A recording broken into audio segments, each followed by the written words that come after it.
अभी तक किसके पास थी? कौन आपको इस हाल में रोटी देता था? नहीं, कोई नहीं, मेरे हाथ से पका। अच्छा, अभी तक आप बना के खाती थी। ये भैया लोग आए हैं, ये कौन है? ये पड़ोसी है। बात कराओ पड़ोसी से। क्या नाम है आपका? मनोज कलाल। मनोज। तो ये मैया कौन है आपकी? पड़ोसी मैया। आपकी पड़ोसी है। तो अभी तक ये मैया कहाँ थी? गांव में रहती थी, हम शहर में रहते। गांव में रहती थी। तो गांव के लोग मिलजुल के सेवा करते ना, मिलके इनकी?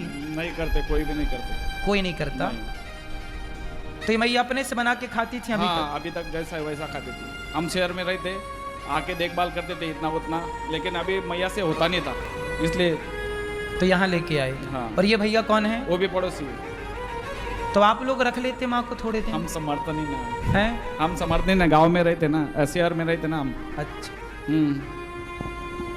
महाराज तुम मेरे सपनों में आए 4 बजे को। हाँ। तो बोले द्वारका तू आई नहीं। मैं बोलूं कि महाराज मेरे को कोई लाने वाला नहीं, मेरे में ताकत नहीं चलने की फिरने की, इतना बोला। और तुम 4 बजे को तुम आए मेरे सपने में? सपनों में। 1 महीना हुआ सपन में आने को, 1 महीना हुआ। मैंने पड़ोसी को बोलूं कि मेरे महाराज सपनों में आए, मेरे को ले चल। देखो ये माँ कष्ट में थी तो भगवान ही इनके सपने में आकर बोले चलो गौरी गोपाल। देखो ये कृपा है ईश्वर की। इनके सपने में यदि मैं गया तो मैं थोड़ी जा सकता हूँ, भगवान ने ही ना इनको प्रेरित किया। इनका कष्ट ईश्वर से ना देखा गया। आप बताओ इस कलिकाल में ये ईश्वर का चमत्कार है या नहीं? भगवान आज भी हैं और सबका सुख दुख देख रहे हैं। ये मैया का दुख ईश्वर से ना देखा गया। सोचिए गांव में कोई इन्हें 2 रोटी देने को तैयार नहीं, इनकी अपनी औलाद नहीं है, बेटा नहीं बेटी नहीं। इसी इंसानियत का काम, इन बूढ़ी माओ की सेवा ही तो ये दास अनिरुद्ध करता है। मेरे पास कोई दौलत नहीं है मेरी माँ, इन माओ का केवल आशीर्वाद है। इसलिए आप लोगों से प्रार्थना करूं। अब देखो ये माँ है, अब ये उम्र इनकी बना के खाने की है। कहाँ से आटा लाएंगी, कहाँ से दाल सब्जी नमक मसाला लाएंगी? लेकिन अभी तक इन्होंने अपने से किया। कोई दुनिया में साथी नहीं है साहब। जब इनके पड़ोसी, इनके लोग, इनके गांव के लोग इनका कोई दुख दूर ना कर पाए, तब इनका दुख ईश्वर ने देखा और सपने में आकर कहा कि आओ वृंदावन। है ना मैया?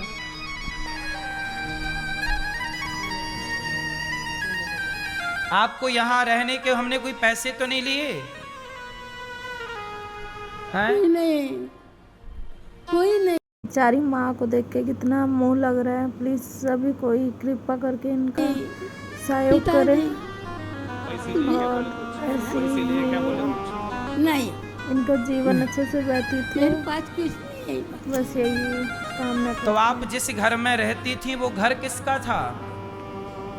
झोपड़े में रहती थी, घास की झोपड़ी अपने में माँ रहती बाप थी। को कभी कष्ट ना दीजिए कोई भी। अच्छा, घास की मुझे नहीं जानती, लेकिन सपने में भगवान इनके पास पहुंच गए ना बुलाने के लिए।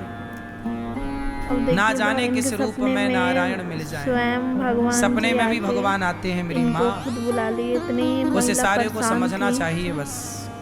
इसलिए आप लोग इन माओं को भोजन जरूर दें। मैं आप लोगों से दौलत नहीं चाहता, यही कहता हूँ कि इन माओं को आप भोजन करने। बच्चों के बच्चे तब परिवार 5 से 6 और 7 और 8 तक जाता है, 10 लोगों तक जाएगा।